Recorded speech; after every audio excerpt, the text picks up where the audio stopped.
Before we proceed, remember to click the subscribe button.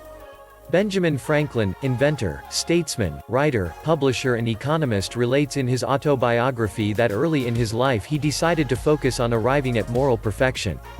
He made a list of 13 virtues, assigning a page to each.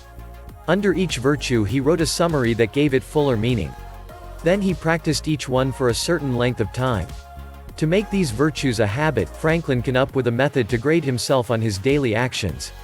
In a journal he drew a table with a row for every virtue and a column for every day of the week. Every time he made a fault, he made a mark in the appropriate column. Each week he focused his attention on a different virtue. Over time, through repetition, he hoped to one day experience the pleasure of viewing a clean book. He says that he carried out this personal examination for years. In order to do the work thoroughly, he decided to attempt each virtue and a quarter of its importance, one at a time.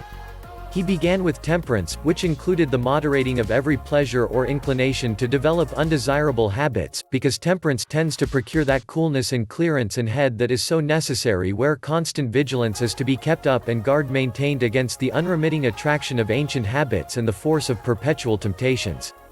The other virtues practiced in succession by Franklin were silence, order, resolution, frugality, industry, sincerity, justice, moderation, cleanliness, tranquility, chastity and humility. For the summary order he followed a little scheme of employing his time each day.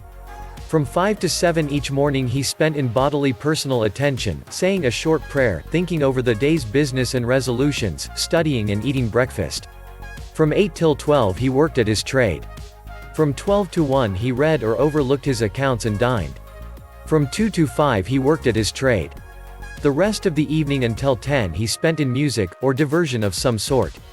This time is used also to put things in their places. In the last thing before retiring was examination of the day. At the age of 79, he ascribed his health to temperance, the acquisition of misfortune to industry and frugality, the confidence of his country to sincerity and justice. Franklin's extraordinary success in life and politics can be attributed to his perseverance to overcome his personal liabilities, and his desire to constantly become better. Next time you really want to achieve something, take time to focus on your own personal journal. What is your temptation that is standing in your way to greatness? What can you do to form the habit of becoming a success?